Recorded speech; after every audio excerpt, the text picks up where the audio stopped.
The second album out, Weekend in the City, it's done phenomenally well. I mean, you must have been a bit nervous, thinking, well, I don't know how it's going to chart, I don't know how it's going to do. Or are you past that? You think, well, hey, we are what we are. Let's just see how it goes.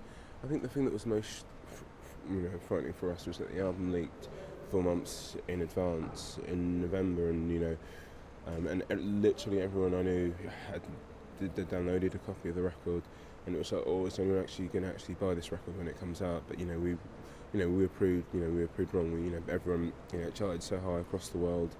So obviously people want the physical format as well. So that's nice. That was a nice situation for us. It must have been a worry, because I suppose it's good and bad. You can have a leaked album and sold out shows. But it doesn't always translate, as you say, to CD sales. No, it doesn't. But the majority of musicians don't make money from CD sales. It's from live performances. That's how we earn our crust.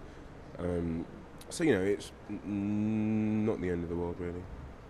Now, I was intrigued to read about some of references that kind of music journalists, I wouldn't call myself a music journalist, so you're safe from any of that kind of claptrap.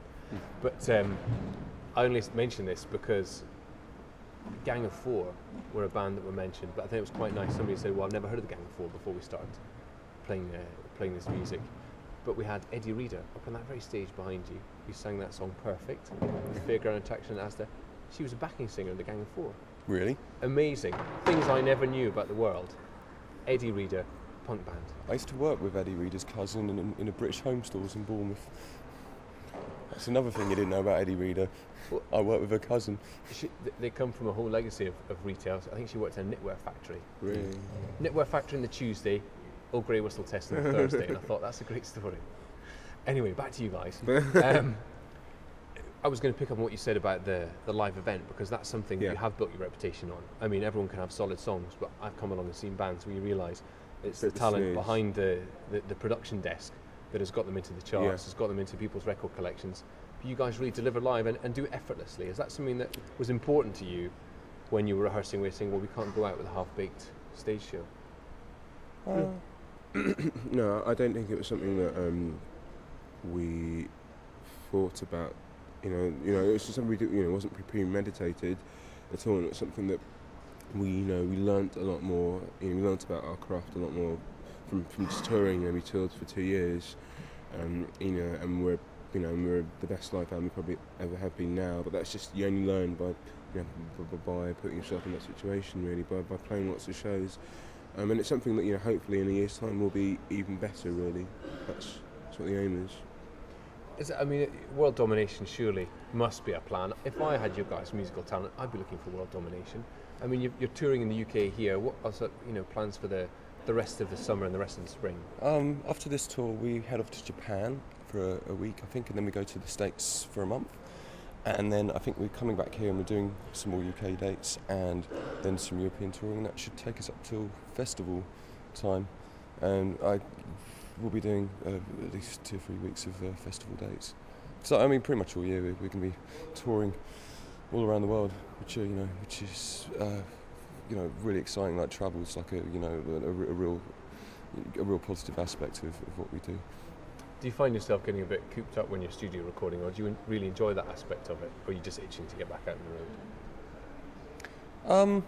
I think recording's definitely always been a fairly tricky process for us. On one hand, you're kind of realising your aspirations for a record, and there's that satisfaction of finally having these ideas made solid. But it can, I don't know, we've always found it quite an intense experience. Making any kind of art is never meant to be easy. One thing, before I let you go, I was going to say the one thing that did occur to me when I was doing a bit of research ahead of this was the loyalty and the kind of passion your fans have for you guys as a band. Obviously, the time that you take out to do well for them, but you don't seem to have that many enemies. How come you don't have any more enemies? You've got to have enemies, surely. That's the current thing. I think we have enough. What is in terms of other bands or anything? Or? Yeah, it's just people seem to universally respect you.